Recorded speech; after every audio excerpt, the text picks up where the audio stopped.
Fala galera do Engenharia Podcast. Hoje o Engenharia Podcast recebe uma das maiores referências em liderança, gestão de crise e segurança pública do estado de Santa Catarina. Recebemos aqui hoje o Coronel Mocelin, que dedicou a sua vida ao serviço público, foi comandante-geral do Corpo de Bombeiro Militar, deputado estadual e é reconhecido por sua atuação exemplar na defesa civil e em políticas públicas que de fato salvam vidas. Então seja muito bem-vindo, Coronel Mocelin, a esse podcast, e gostaria que você mandasse um abraço para a galera que está vendo a gente em casa, se apresenta para o pessoal.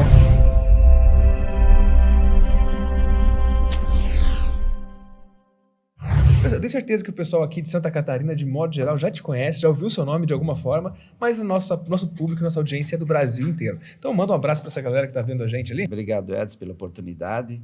Então, eu nasci lá no interior de São Miguel do Oeste, bem no extremo oeste, divisa com a Argentina, e vim para o litoral com 20 anos de idade fazer o curso de oficiais. Primeiro entrei na Polícia Militar, servi o Exército em São Miguel do Oeste, entrei na Polícia Militar em Chapecó, fui soldado, fui cabo, e daí depois fiz o curso de oficial e, terminando o curso oficial da PM, eu vim para o Corpo de Bombeiros. E no Corpo de Bombeiros trabalhei 36 anos de serviço, e praticamente 30 voltado na área de salvamento aquático, na área de salvamento em altura, mergulho, enfim, né? E dando cursos e comandando aqui o litoral norte de Santa Catarina por 16 anos, depois, como você falou, fui comandante geral, e atuei muito tempo na gestão do serviço de praia, né? Quase 20 anos coordenando o serviço de praia, e depois, após ser comandante geral, o pessoal me pedindo aí para ser o representante aí deles na Assembleia Legislativa, saí candidato, fiz 45 mil e poucos votos. Bastante votos. E fiquei os 4 anos. Depois fui candidato a deputado federal, também a pedido deles, só que o partido que eu fui não fez legenda e acabou não dando muito certo. Mas estamos na luta aí, ano que vem, de repente... Mas quem sabe de novo aí, né? Já está voltando também. Para estadual, provavelmente. Mas aqui, uma pergunta assim, para a gente começar a questão de carreira mesmo, né? Porque para chegar ao nível de comando, tem que ter um perfil de liderança muito forte. Por que eu estou falando isso, galera, de nível de liderança? Para você que está vendo a gente em casa, eu sei que você está estudando engenharia, está estudando algum curso, fazendo alguma faculdade, e provavelmente você está aspirante ali a um cargo de liderança, a um cargo de gerente, não vou falar de líder, um cargo de gerente, um cargo de diretor. E a liderança é consequência disso, né? Porque nós temos o cargo de comandante e nós temos a liderança do comandante. Então, como que foi para... Onde você chama você de senhor? Agora eu fiquei na dúvida. Agora. E como é que você fez para desenvolver essa questão dessa habilidade justamente da liderança? Todos os que... Eu sempre dei curso, né? Eu entrei na polícia e fiz inúmeros cursos no bombeiro também, e sempre dei aula, dei instrução.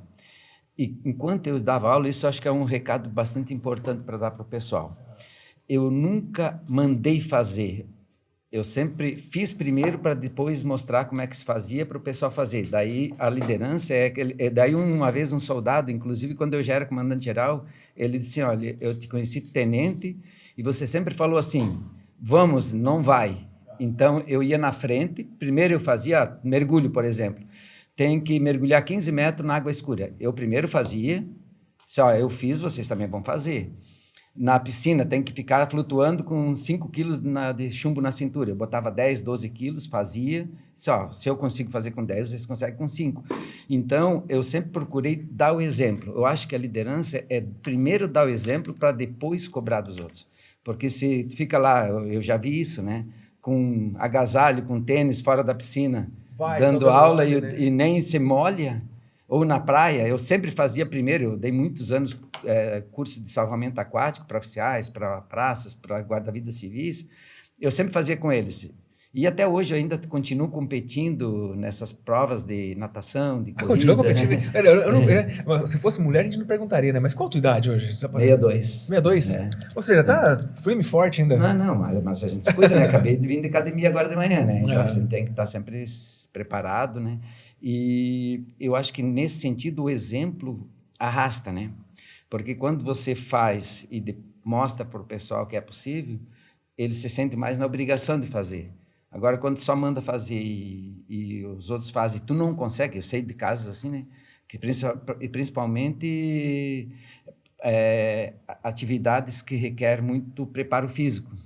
salvamento em altura, subir em corda, cabo, né? Desgaste forte, né? Na natação, mergulho, que é muito complicado, né? Eu fiz curso de mergulho aqui, fiz na Marinha, mergulho autônomo, dependente. Eu sou praticamente o único escafandrista aqui do agora explica o que é escafandrista, porque eu também não sei. É porque o mergulho tem vários níveis de mergulho. Tem aquele mergulho de lazer, né? Que é aquele mergulho onde você vai ver peixinho, vamos dizer assim, bota uma máscara no rosto, um snorkel, Acho que em Porto Belo tem aqui, né? Sim, tem bastante cursos que tu só fica flutuando, vendo. Tem aquele mergulho livre, eu fiz muitos anos caça submarina, né? Daí tu usa roupa de neoprene, chumbo, máscara, arma para matar uns peixes e tal. Uhum.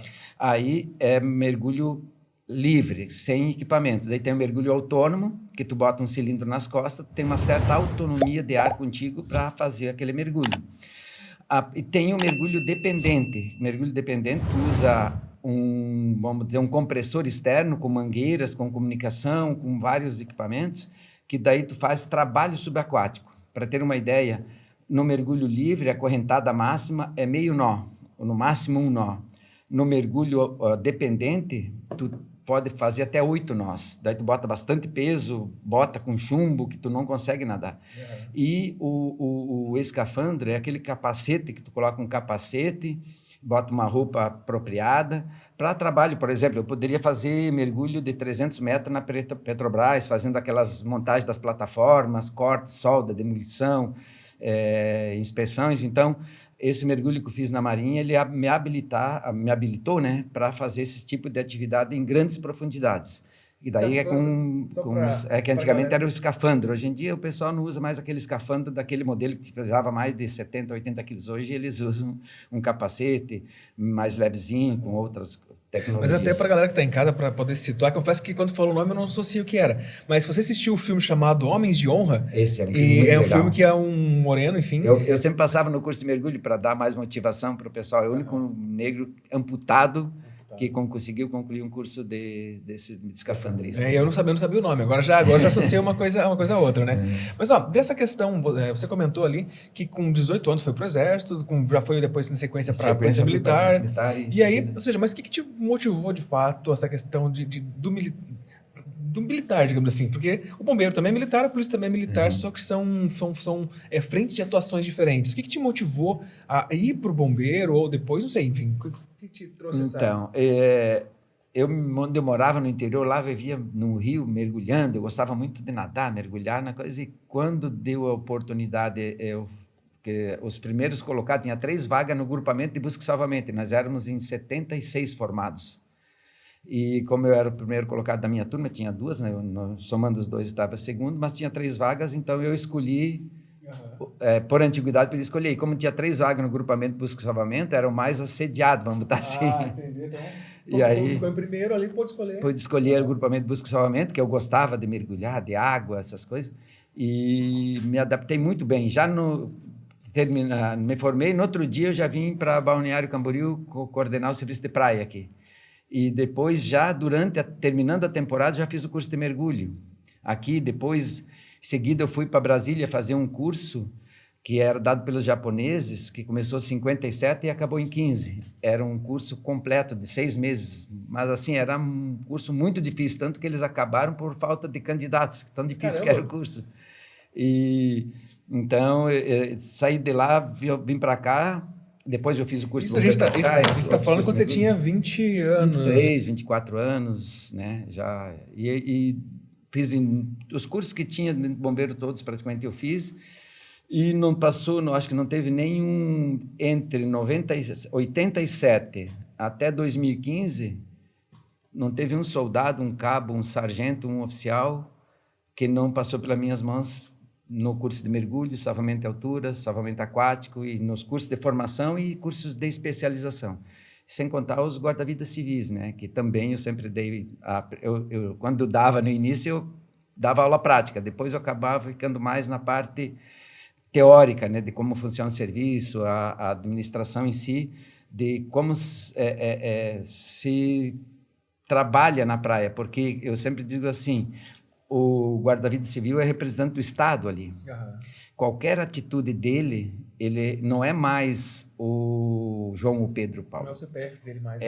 Ele representa uma categoria, porque se ele fizer alguma coisa errada, não foi o João que fez, foi um guarda-vidas e queima a imagem de todos os outros. É bem assim, né? Então, a necessidade de deixá-los eles muito bem conscientes da importância do serviço, e eu dizia assim, ó, se você de repente está distraído e alguém se afogar próximo ao posto, morrer afogado, a tua consciência que vai te pegar. Não é... Pode, de repente, as outras... uma sindicância, porque sempre que tinha algum óbito, a gente fazia... Eu mesmo, pessoalmente, fazia uma sindicância, apurava todas as circunstâncias desse óbito. Mas a pessoa ali, ele tem uma responsabilidade gigante, porque cada 10 segundos, no máximo, tem que estar fazendo uma varredura visual em toda a área que ele atende. Então, é um serviço bem complicado e de suma importância. Para um ponto bem importante. Né? Eu escuto uma frase falando bem assim: o turista, quando ele vem tirar férias, parece que ele deixa o cérebro em casa. Eu não sei, tipo, faz um pouco de sentido, no sentido que eu quero... Claro, eu entendo que a pessoa, quando ela vem tirar férias, ela está num estado de relaxamento, ela não está tão atenta e tudo mais. Mas se fosse para dar um recado para essa galera, porque, enfim, todo ano, a gente estava falando agora há pouco ali, tem os treinamentos, tem os bombeiros voluntários, como é que funciona? Comunitários? Ou seja, tem todo um treinamento, a preparação, porque os índices, né, até como você trouxe um pouco antes da gravação, os índices geralmente eram bem alarmantes, né?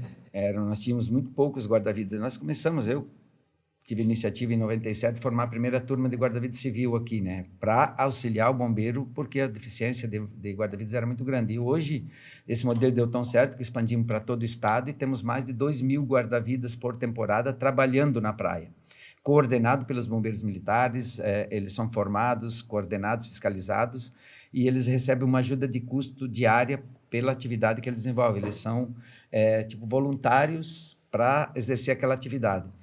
E hoje nós temos praticamente 450 postos guarda-vidas ao longo do litoral. Então, as praias estão muito bem assistidas.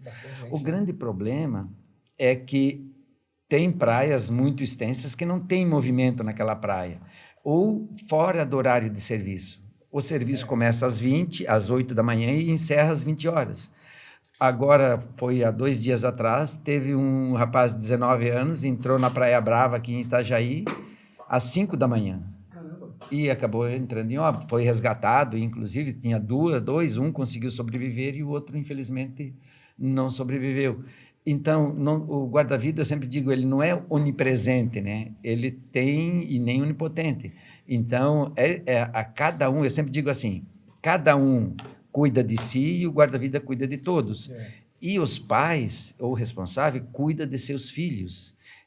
Qual é a distância que um filho tem que ficar do pai ou dos responsáveis quando ele está na praia? A distância é de um braço, ele tem que estar sempre junto com os pais, né? Porque é muito rápido, uma criança, para um adulto que a água dá na cintura, por uma criança já pode estar passando da cabeça, então pode submergir, muitas vezes não sabe nadar. E então o risco brincar, né? e principalmente quando o mar estava de ressaca. Na sexta-feira, eu dei algumas entrevistas na imprensa e fiz vídeos ali na Defesa Civil, onde eu estou coordenador atualmente, alertando para que as embarcações não saíssem para o mar, porque o mar estava muito agitado e o vento muito forte, de mais de 100 km por hora, e quem fosse para a praia não entrasse no mar, porque o mar estava muito grande e ainda está agitado. E nesses dias, quando dá sol e o mar agitado, é muito complicado. A gente, pela experiência que a gente tem, sempre, inclusive, quando coordenava os serviços, eu determinava para os coordenadores de praia trazer o pessoal de folga, porque é instantes. Porque toda a água do mar que chega na praia, ela retorna para o mar. E, normalmente, ela retorna por alguns canais, porque, como ela vem em círculo, ela quebra nos bancos de areia e vem jogando água para a praia, e depois ela retorna, pela gravidade, ela retorna por um caminho mais fácil, que normalmente é uma falha naqueles bancos de areia, que são chamados canais ou os correntes de retorno. Quando o mar está, digamos, meio metro de onda, baixo, é muito visível, porque ali não quebra a onda, porque é mais profundo e a onda não interage com o fundo e não chega a quebrar. Quando ele está muito grande, ele pode quebrar até, inclusive, onde tem os canais. Só que a força da correnteza é muito forte. Ele quebra onde tem o canal e a força de puxar de volta. É onde a pessoa geralmente entra em desespero, que ela tenta nadar para o mar. Não, se ela tentar nadar contra a correnteza, ela não vai vencer, dificilmente vai vencer. Então, quando, por exemplo, assim, vamos dizer, um mar médio, mar de ressaca é bem mais complicado, mas o mar médio, e que é muito comum, para ter uma ideia, 97% das ocorrências, ele se dá nesses pontos, das chamadas correntes de retorno. E ali a pessoa, ela está brincando, vamos dizer assim, de repente ela não sente mais o pé no fundo. E ela fica em desespero, quer retornar para a praia. Só que ali é um canal que está voltando água para o mar. E ele tentando nadar contra, ele vai cada vez mais longe. Daí a gente tem as fases do afogamento, que ele está vamos dizer assim, está em estado de angústia, está angustiado, não consegue voltar. Ele começa a cansar, as pernas vão começar a afundar, toma um gole da água, ele começa a entrar em desespero, entrar em pânico. E aí ele perde o raciocínio e acaba submergindo em seguida. Então, se a pessoa manter a calma e nadar para o lado, eu fazia isso com os nossos guarda-vidas, eu disse, olha, todo mundo vai ficar agora boiando na corrente de retorno, ninguém nem nada. Porque a corrente de retorno, ela leva a pessoa até a leva e ela, 99% das vezes, ela leva e joga para cima de um banco de areia. Se tu não nadar, de repente, daqui a pouco tu está dando o pé em cima de um banco de areia nas laterais. Ou se tu pegar e nadar para o lado, 5 metros do lado, a água às vezes dá na canela, dá na perna. Ou seja, no joelho. É mais o desespero mesmo. Ali, é o desespero naquele buraquinho que tem ali, que as pessoas ficam ali se desesperando. Tanto que o guarda-vidas, ele entra, pega e nada para o lado para levar para um banco de areia. E a gente fazia vídeo nesse sentido, mostrando que é muito fácil para quem conhece. Infelizmente, para quem não conhece... Eu confesso que, olha, eu fiz, como eu falei, meu pai é policial militar, meu tio é delegado, enfim, minha família é bem envolvida no mundo militar. Quando eu fui, em 2012, eu passei na Polícia Militar do Paraná e eu tirei uma nota boa para Enem, para fazer faculdade de engenharia. Meu pai falou para mim assim, cara, você vai fazer engenharia. Por quê, pai? Primeiro que você é indisciplinado, você vai ser preso no quartel. Ele falou assim, antigamente, ele falou assim, quando eu era policial na década de 70, 80, quando a polícia apontava o fuscão lá na esquina, o povo corria. Falou, agora hoje o cara aponta blazer lá na frente, lá os caras ainda estão tacando pedra. Então ele falou assim, hoje o problema, meu pai me falando isso, né, puxando pro lado da polícia militar, ele falou, hoje é complicado você ser um policial militar, porque se você tá fazendo o que é o correto, que é pegar o fim humilhante e levar ele para deu um tapa, pronto, todo mundo gravou, virou mídia. Então, sabe, nesse sentido, mudando totalmente do assunto, né? Mas é interessante. Mas infelizmente hoje o papel, porque queira ou não, eu represento também essas categorias da segurança pública, né? E eu conversando com o comandante ali da Polícia Militar em Navegantes, há uns 2, 3 anos atrás, ele me relatava que durante um ano eles fizeram 530 prisões em flagrante. E desses 530 prisões em flagrantes, resultou em 56 processos contra o policial que fez a prisão em flagrante. Então, em média, a cada 10 prisões, uma delas, o juiz manda fazer um processo por possível agressão, porque tem aquela audiência de custódia, onde a polícia militar leva o meliante, vamos dizer, que foi preso em flagrante junto ao juiz, e uma das primeiras perguntas é se ele foi bem tratado, se ele não foi agredido. E se o cara ali cometeu o crime, ele disser que foi agredido, já é um processo contra o policial. E ele não tem advogado pago pelo Estado, ele tem que se virar com tudo. Então, qual é a motivação que tem o policial, muitas vezes, de fazer o trabalho dele? Às vezes é mais ficar fazendo de conta que não viu, ficar no quartel, ele não se incomoda, e com isso o crime vai imperar, né? De fato, é bem complicado mesmo. Eu lembro que meu pai já está aposentado, agora eu posso falar, não tem problema, né? Mas ele falava assim, às vezes, por exemplo, ele falava, é complicado, por exemplo, pegar um usuário de drogas, por exemplo, o plantão do policial acaba 8 horas da manhã. Aí tu chegar na delegacia, o cara 7 horas, 8 horas, ou seja, só vai dar a entrada quando o próximo outro delegado chegar. Então, às vezes, o plantão dele que também acabaria às 8 horas da manhã, ele vai ter que ficar até 10, 11, meio-dia. O usuário de droga vai sair antes dele da delegacia, pode certeza. Enfim, mas vamos falar de coisa boa, porque essa parte da legislação a gente não tem muito o que fazer, né? Não tem. Ainda bem que a gente tem representantes aí buscando justamente essa questão na Câmara dos Deputados ali, justamente representar e levar isso aí, porque já é mais infelizmente é um sistema muito complexo, enxugar gelo às vezes, né? Porque as penitenciárias, os presídios estão lotados, né? E o juiz fica numa situação difícil, porque se ele botar mais gente lá, não tem onde botar. E aí vai tirar quem? Então, tem pequenos delitos, assim, pequeno potencial ofensivo, o cara acaba saindo. Só que ninguém começa saltando o banco, né? Eles começam com pequenos delitos. Pouquinhos. E vê que compensa, às vezes. E falando agora, a gente vai e volta aqui no podcast, então espero que você esteja curtindo essa conversa. Se tiver pergunta, manda pra gente também aqui, que eu mando depois para que ele possa responder pra gente. Quem manda uns vídeos lá, a gente posta nas redes sociais também. Mas falando de mais de perrengue, de dificuldade, digamos assim. A gente estava conversando um pouco antes sobre a atuação de 2008 na enchente em Itajaí. Quem é de Itajaí lembra aqui, né? Hoje a gente vê muito forte a atuação da Defesa Civil, mas não tinha Defesa Civil até então. Conta um pouco como é que foi a sua atuação lá naquela enchente de 2008, que foi impactante para Itajaí. Foi, porque como eu estava na região toda, numa noite anterior eu tinha acontecido em Balneário. Eu fiquei inclusive ilhado em Camboriú a noite toda, sem dormir, sem nada. E no outro dia, chegando em Itajaí, a cidade toda debaixo d'água. Daí comecei a receber pessoal de fora para ajudar, né, nas ocorrências, e muitas vezes o pessoal vem na boa vontade sem estrutura, e a gente não tinha lugar nem para botar o nosso pessoal e tinha que acomodar os outros, tinha que dar alimentação. Isso é um dos cuidados que tem que ter, né? Alimentação, alojamento para todo mundo. E a Defesa Civil, ela se resumia em uma única pessoa que respondia pela Defesa Civil, mas não tinha estrutura nenhuma. A primeira providência que ele fez foi ir lá para o quartel. E, na época, o prefeito também tinha perdido a eleição, ele estava com dificuldade até de mobilizar o pessoal comissionado, e ele também foi lá no quartel. Eu, por sorte, eu tinha acabado de fazer um curso de comando de operações, sistema de comando de incidentes ou comando de operações. E a gente sabia como agir num grande desastre, vamos botar assim. Aí eu vi que eu tinha que tomar a frente e botei numa sala de aula lá Polícia Militar, Polícia Civil, bombeiro, até o general do Exército foi lá, o próprio prefeito, as forças de civis de segurança, que tinha Jeep Clube, Rádio Amador, enfim, todos os órgãos, e começamos a estruturar. Então, nós tínhamos aí mais de 30 carretas para serem descarregadas, que vinham mantimentos do Brasil todo, e não tinha ninguém para descarregar. Daí eu lembro que o general Brasil, lá do Exército, disse assim, o Exército se responsabiliza por fazer a descarga.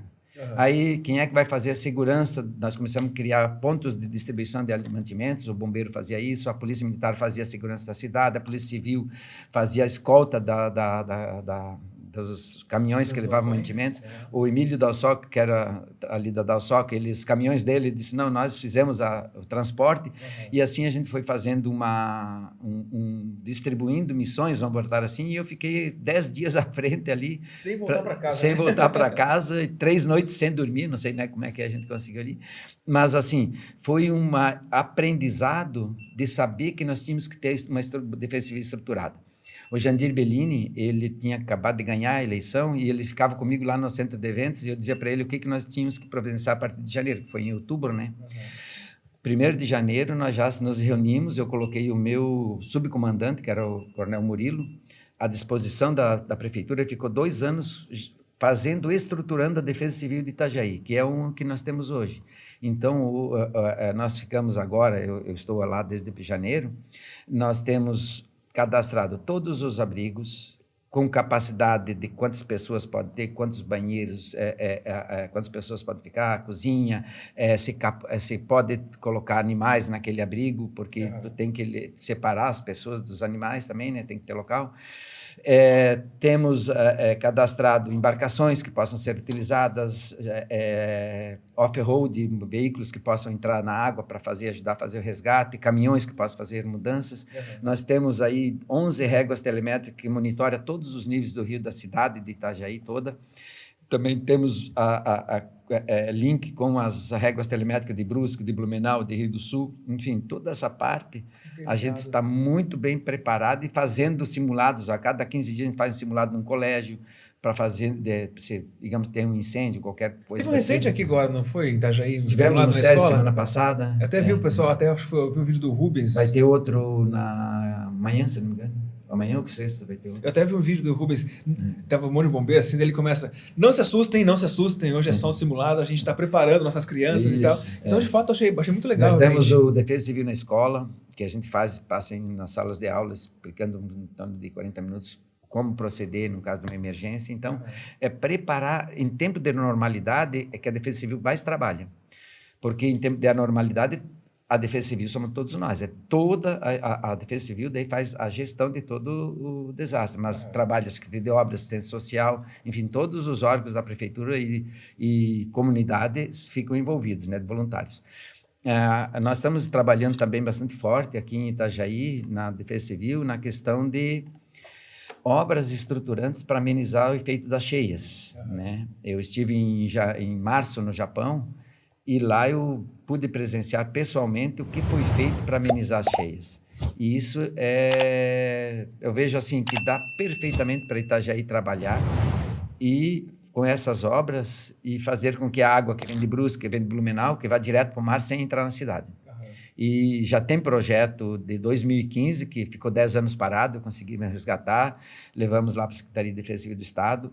O governador ele já fez um pedido para o Banco Mundial de Financiamento, porque são obras bastante de valores elevados, com portas, diques, do canal retificado com o leito antigo do rio, né? E já estamos quase concluindo os documentos ali para fazer o lançamento do projeto de dragagem. A gente não chama de dragagem, porque senão o pessoal já quer um monte de documento a mais.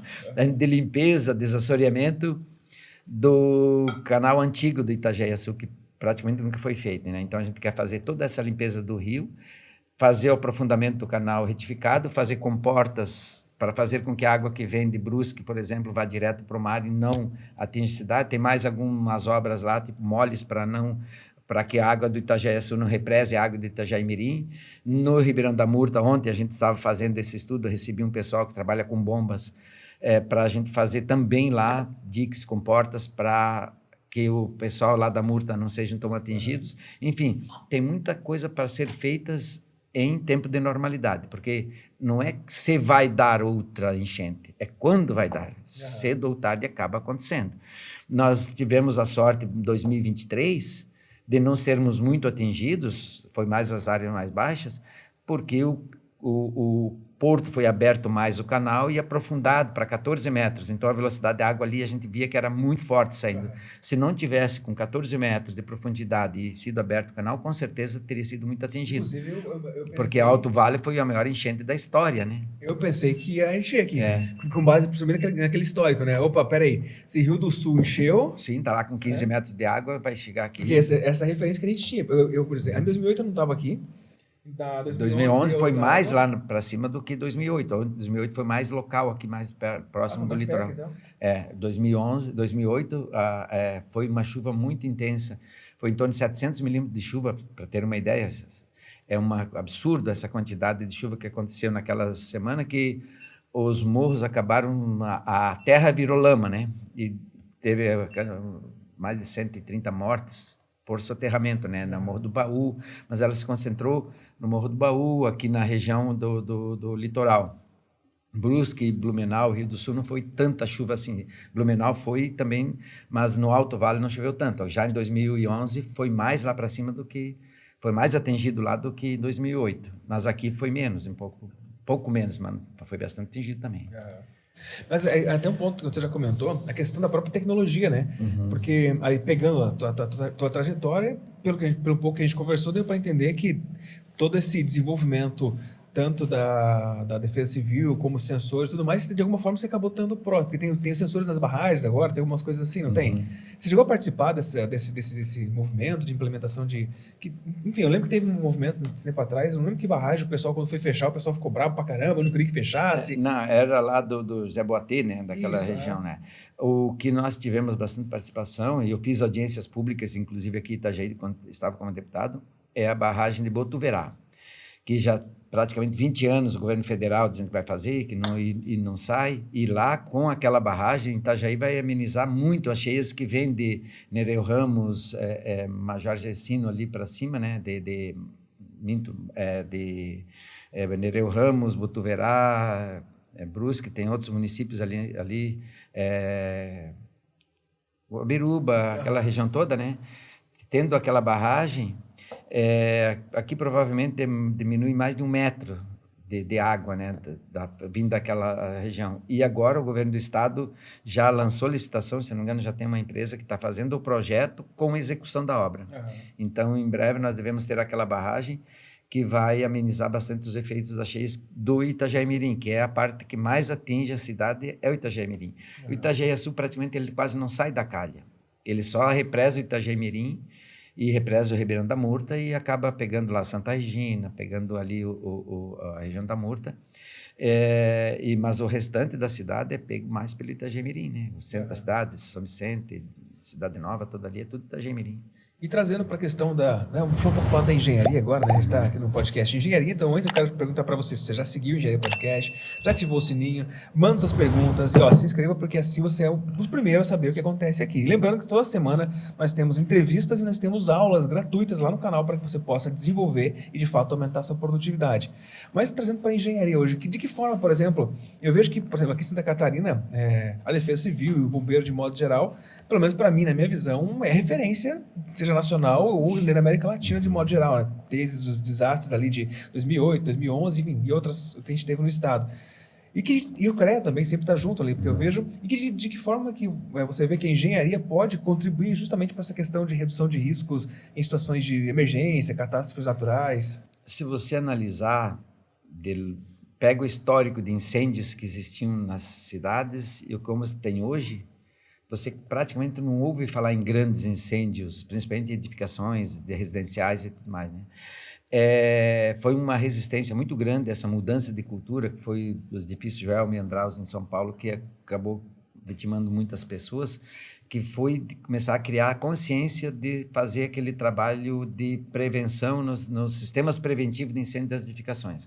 Então, ali é responsabilidade dos engenheiros, né, de desenvolver o projeto preventivo de forma eficiente e fazer com que ele permaneça sempre ativo, porque não adianta eu fazer um sistema de prevenção e deixar ele inativo ali, né? De repente, na hora que precisar, não tem. E o Corpo de Bombeiros hoje, ele está... Eu fiz isso em 2015.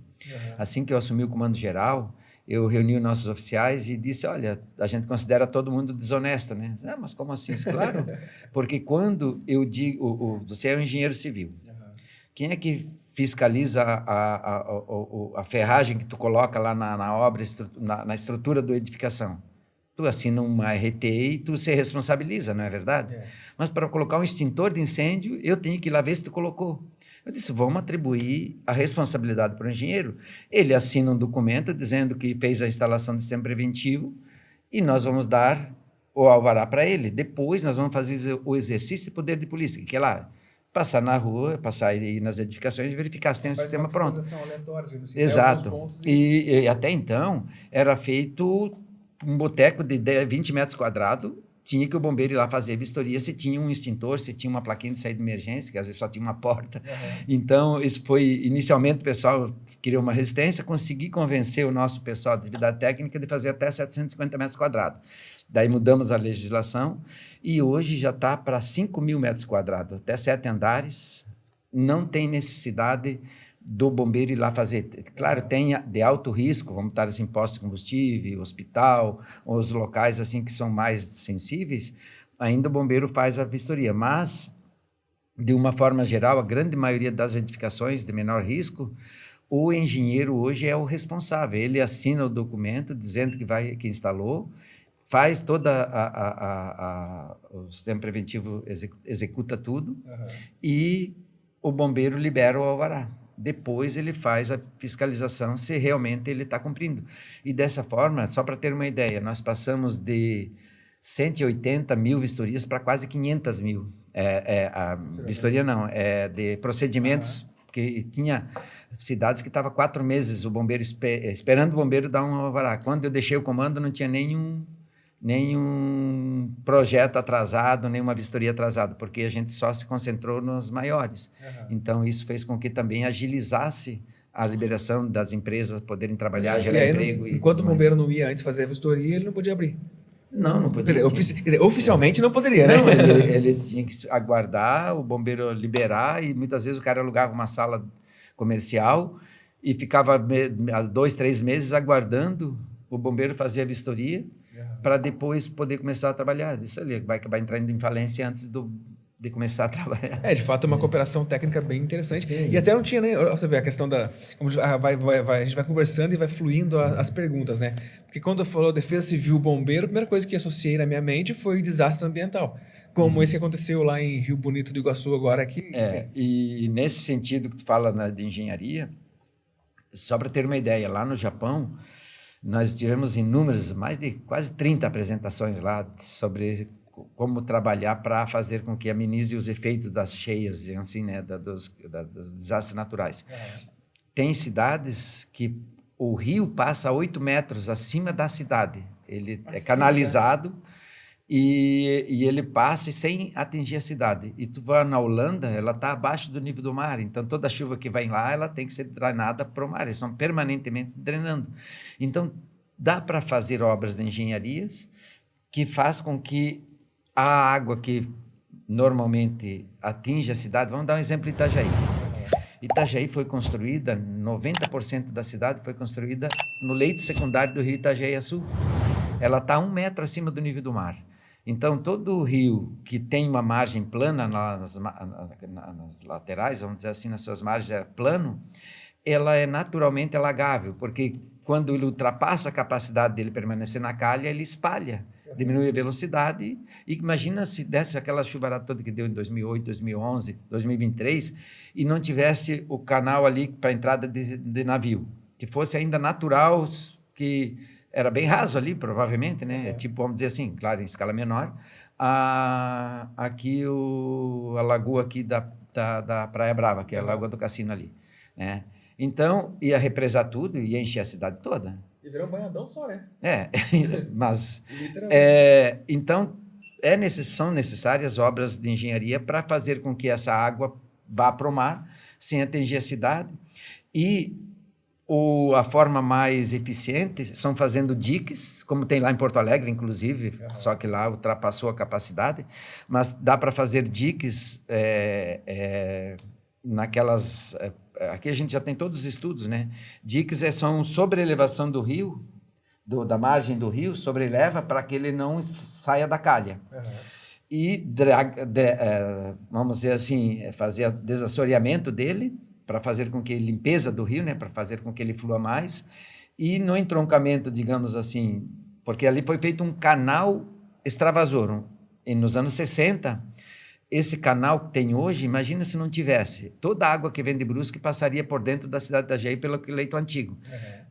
Cada chuva que desse ia ser inundada a cidade. Então, aquele canal extravasor, ele foi fundamental para evitar que a água chegue na cidade. Só que ele não foi feito por completo, faltou aquelas diques e comportas lá no início, no entroncamento e no final.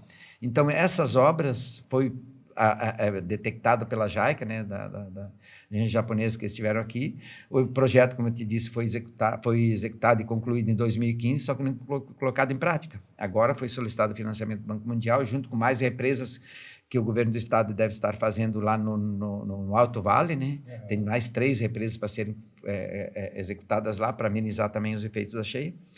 E ali, botando comporta, colocando bombas para retirar a água que vem da cidade, jogando ela para dentro do rio, nós praticamente livramos a cidade das cheias. Mas tem que ser feito obras estruturantes e levado a sério. E essas obras vão custar muito menos do que os impactos que as enchentes podem causar, né? Mas a gente está falando muito em enchente. Nós temos aqui também, somos muito afetados por enxurradas. Enxurradas é aquela chuva torrencial que dá em poucas horas, num volume muito grande, que a drenagem da cidade não comporta. Mas isso geralmente, por exemplo, isso acaba acontecendo mais nas cidades mais pé de serra ou também afeta a gente aqui Aqui também? Itajaí, o que mais afeta são as enxurradas, né? Com mais frequência. Itajaí, Balneário, Itapema. Agora, em janeiro, o que aconteceu? Eu lembro, acho que Balneário tem uma imagem de Balneário ali na beira-mar, toda água... Mas lá ainda que vai para o mar, né? Mas lá para trás pegou muita. Camboriú, Itapema foi muito atingido. Essa enxurrada, ela faz com que toda a chuva leva sedimentos, areia para dentro da tubulação. Como aqui no nosso litoral, nessa nossa região, são cidades planas, a areia que cai dentro da tubulação, das galerias, elas não saem. Ela não tem velocidade da água para tirar essa areia. Vai enchendo, vai assoreando, e vai fazendo com que diminua a capacidade de drenagem dessa água. E a impermeabilização do solo, com construções, com aterros, e tudo isso vai agravando. Então, nós temos que estar permanentemente fazendo limpeza das galerias, das tubulações, para fazer com que essa água, daquela chuva torrencial que pode chover, isso está sendo, historicamente, está sendo mais frequentes essas enxurradas, e menos frequentes enchentes. Vamos dizer, enchente é quando o rio ele sai da calha e atinge a cidade toda.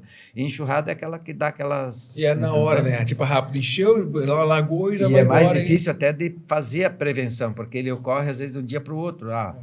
Em janeiro não foi nem detectado, e choveu 300 milímetros numa noite em Camboriú, Itapema, Tijucas. Aqui nós fomos, Itajaí ainda foi 160 milímetros, não foi tanto atingido, mas outra cidade foi mais.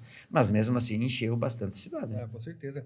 Mas é interessante a gente abordar, vocês estão percebendo o quão grande, ou seja, a área de atuação, seja da Defesa Civil e do Bombeiro, né? Porque a gente pensa no desastre ambiental, a gente pensa, mas, por exemplo, uma coisa que tem acontecido com uma certa frequência aqui, inclusive uma preocupação até do Conselho, né? Eu estou como inspetor no CREA Santa Catarina, que é justamente essa questão de acidentes em obras. Tem acontecido muito acidente em obra. Geralmente, quando o cara, enfim, acaba se machucando, eles chamam o bombeiro, o SAMU, enfim, acaba também tendo um efetivo, dependendo, até se a Defesa Civil estiver passando alguém ali, provavelmente ele vai socorrer também, né? Então, como é que a gente pode... O que você vê em relação a essas... Apesar das fiscalizações que têm acontecendo, a gente está com uma proporção de obra muito grande e tem acontecido, principalmente em Itapema, aqui bastante acidente. Isso aí eu vou fazer um alerta até para esse pessoal da construção civil, que a Defesa Civil ela tem a obrigação de fazer esse tipo de fiscalização. E quando recebe denúncia, a gente vai...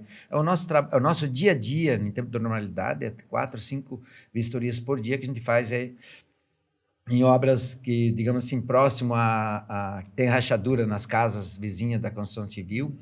E o que tem mais acontecido eles não fazendo a obra e não colocando sistemas de proteção adequados, que são aqueles patamares e aquela tela, e queda de material de cima do prédio caindo nas casas vizinhas.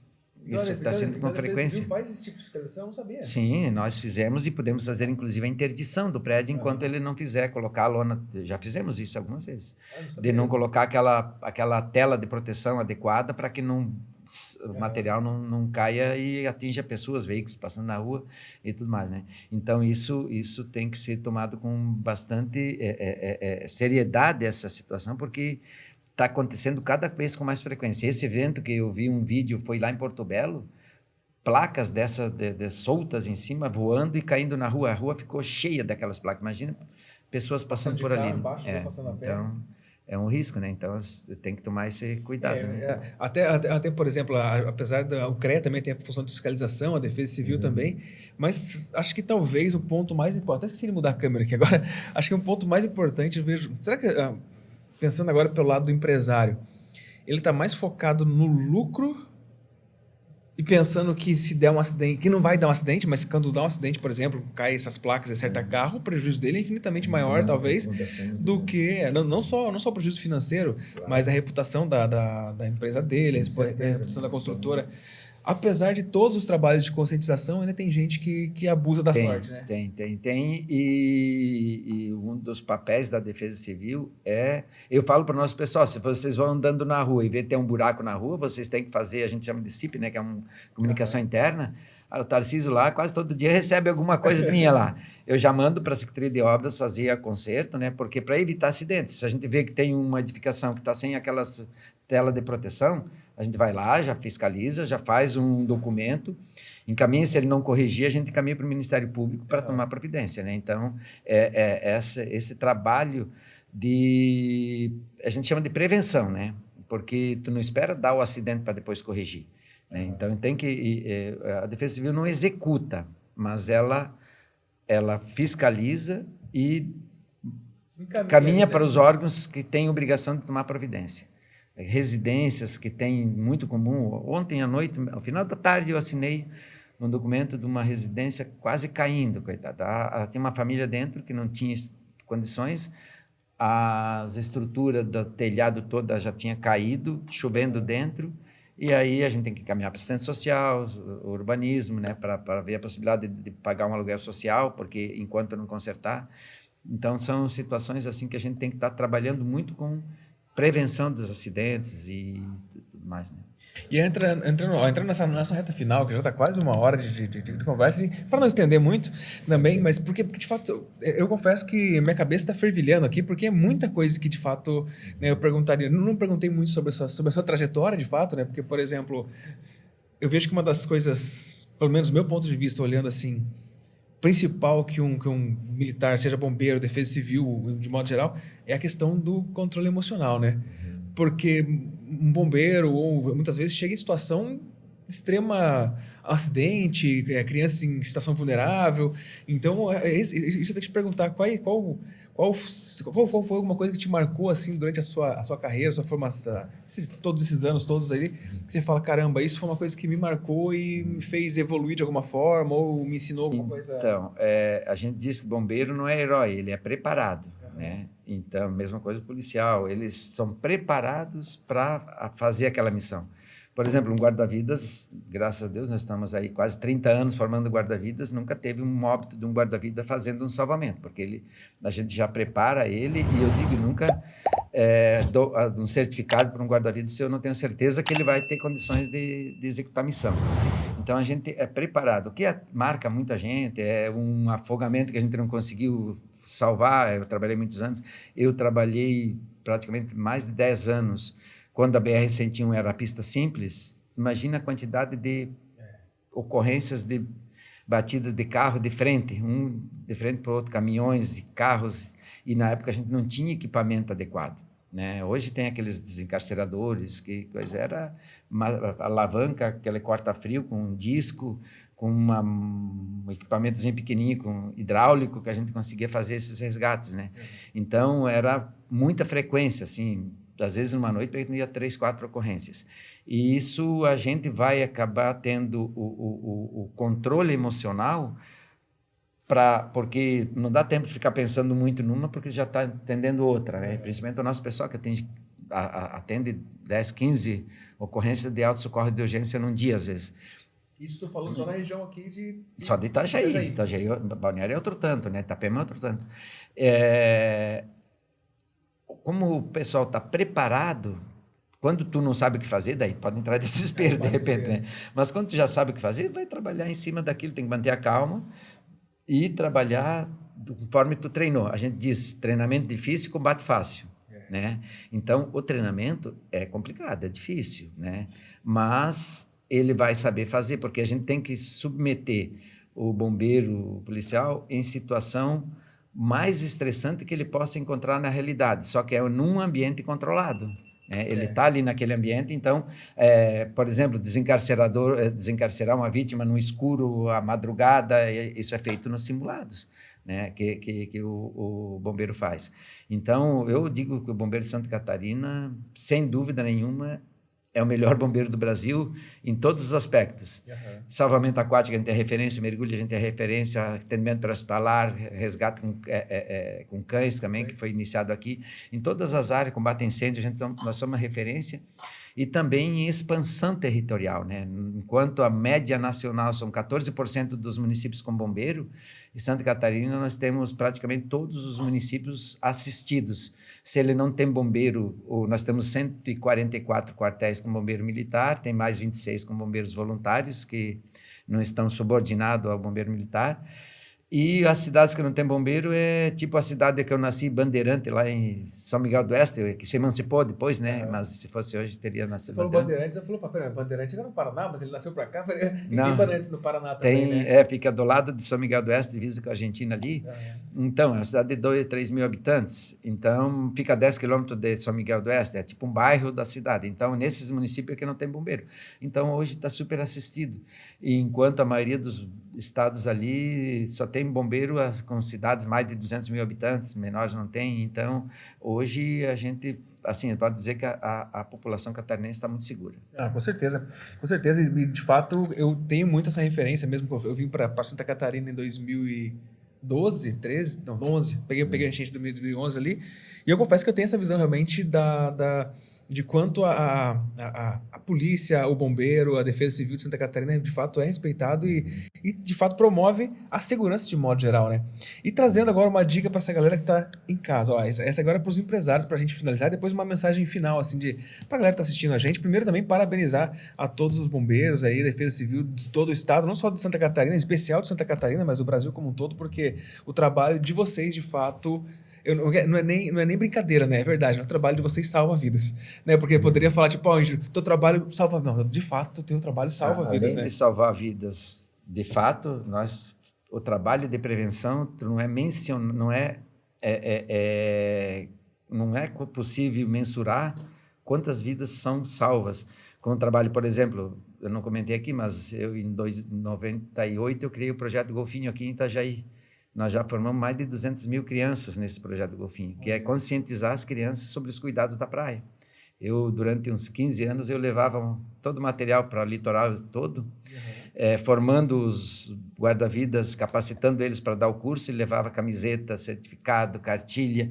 Então, era um trabalho bastante cansativo, mas recompensador, né? Porque eu digo assim, é uma semente que a gente está plantando para colher o fruto no futuro, porque eles são futuros adultos conscientes dos seus cuidados. Como você diz, o pessoal vem para a praia, não esquece principalmente a o pessoal do prudência, interior, né? assim, né? Eu sou do interior do Paraná, então eu vejo quando o pessoal vem, geralmente, o pai senta aqui, a praia tá lá naquela porta lá e deixa...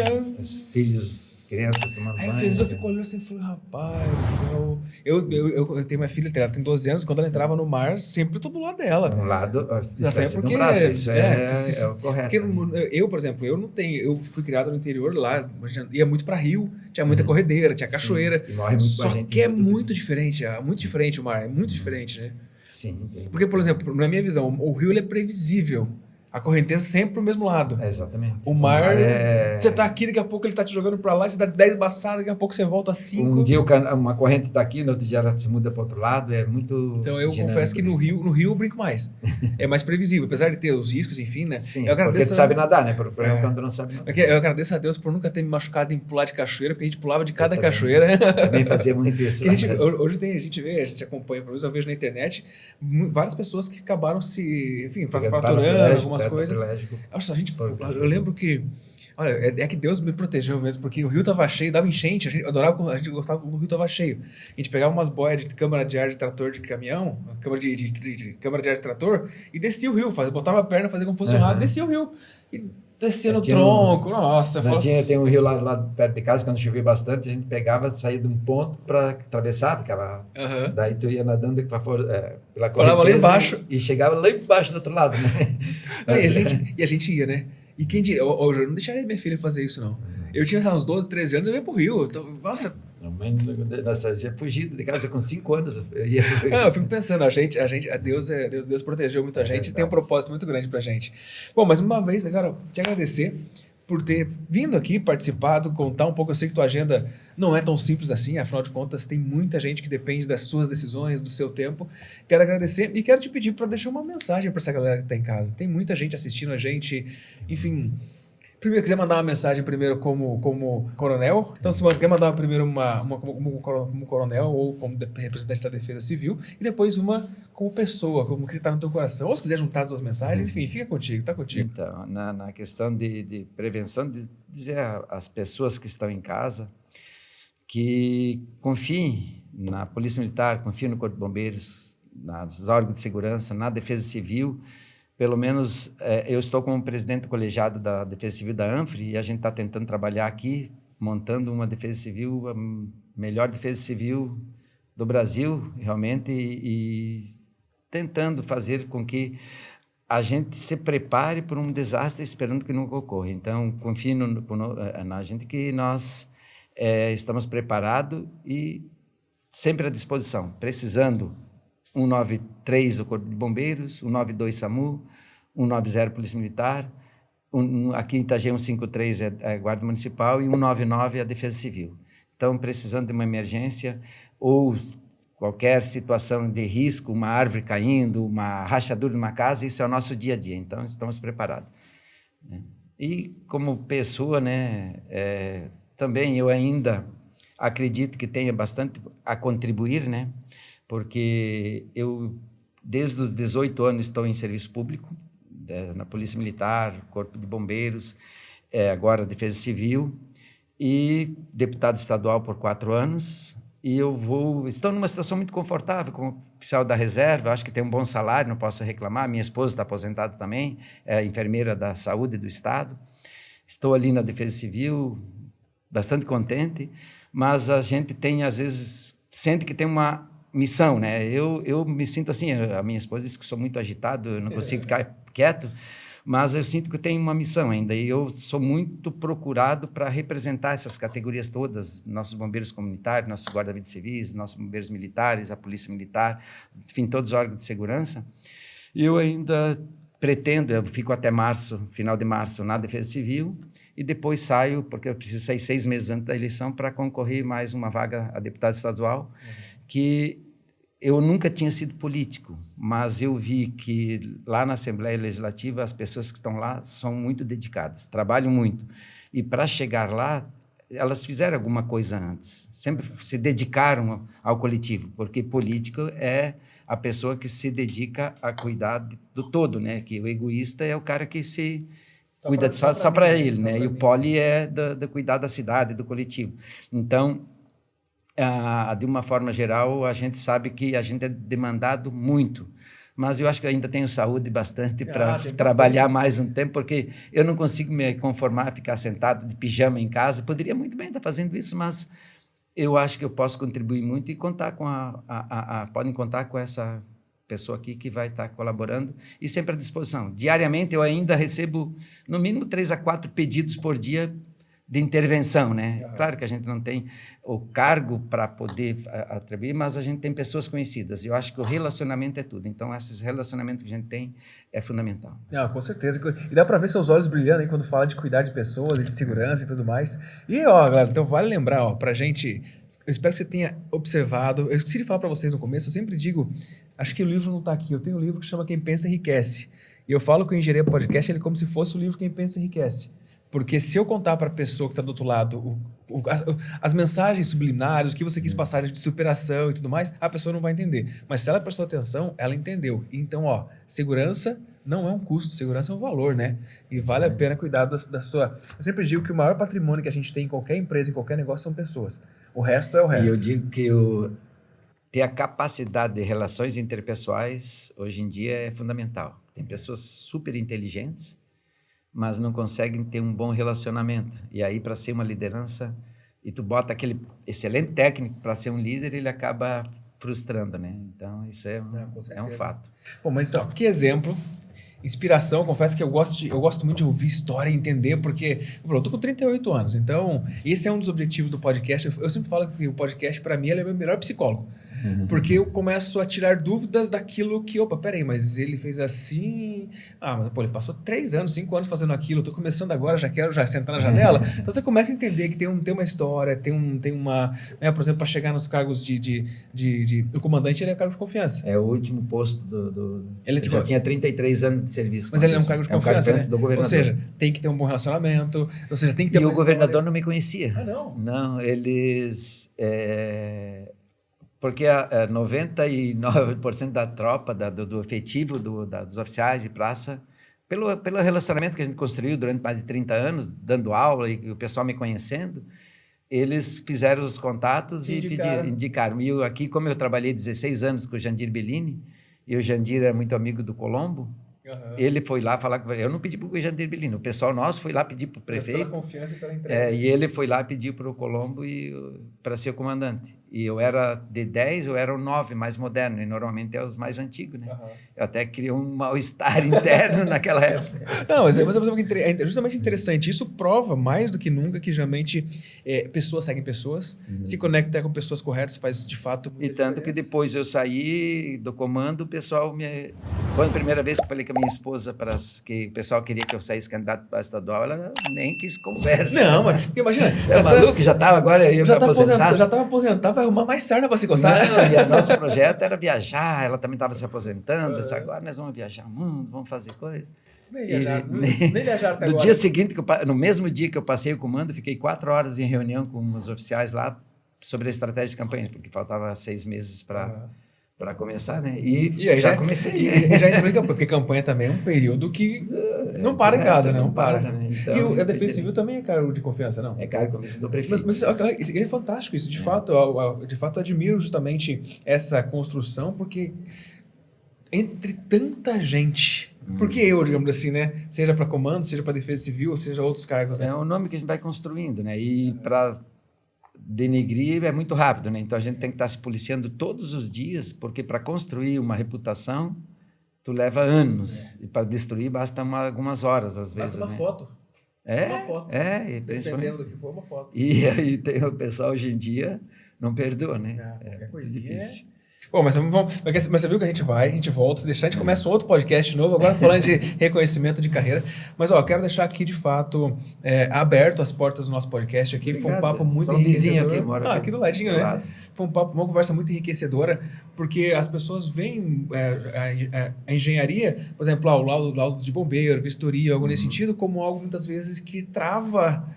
os caras estão travando. Hoje não é mais. E a gente já vê essa questão da evolução. Um dia para deliberar. Então a gente já vê essa evolução tecnológica, já vê essa implementação, já vê também os poderes se falando, né? Porque provavelmente para a Defesa Civil, o governo do Estado, enfim, todo o sistema ter mudado a forma de aprovação, deve ter tido ali uma articulação entre os conselhos e tudo mais. Então, por isso, realmente... O CREA e a área foram muito parceiros nossos lá na época dessas concessões. A área aqui é a associação, né? A associação dos engenheiros aqui da região, que também também estou ali como associado. Na minha palestra lá, né? No mesmo dia, seu palestra, eu tive uma palestra para fazer. Eu fui lá dar uma palestra para o pessoal sobre essa que nós conversamos, sobre as ações estruturantes de defesa civil para amenizar os feitos. Eu me inscrevi, mas no dia no dia da palestra eu tinha um outro evento. Agora eu não lembro se foi um curso aqui ou foi eu tinha um curso no mesmo dia, não consegui vir. Mas que bom, fico feliz de ter participado aqui. Espero que você tenha gostado dessa nossa conversa. Se você quiser que o Coronel Mussolini volte de novo aqui para contar mais causos, né? Contar os causos, porque a gente não falou muito dos causos, né? Pode mandar aqui embaixo que a gente dá porta de portas abertas e conta com a gente, o Engenharia Podcast, que a gente puder fazer para, de fato, levar informação com qualidade e ajudar a salvar vidas, né? Afinal de contas, espero que os pais que estejam assistindo, que vão vir para o litoral catarinense ou para qualquer litoral, fica perto do seu filho quando ele estiver no mar. Ou, né, não deixe ele sozinho, não, porque é muito perigoso. Água no umbigo, sinal de perigo. Aí, valeu, final. E tem fundamento científico, tá? Ah, é? Que a água acima da cintura, tu não consegue caminhar contra a correnteza. Com a água até abaixo da cintura, se tu cai numa correnteza, tu consegue caminhar.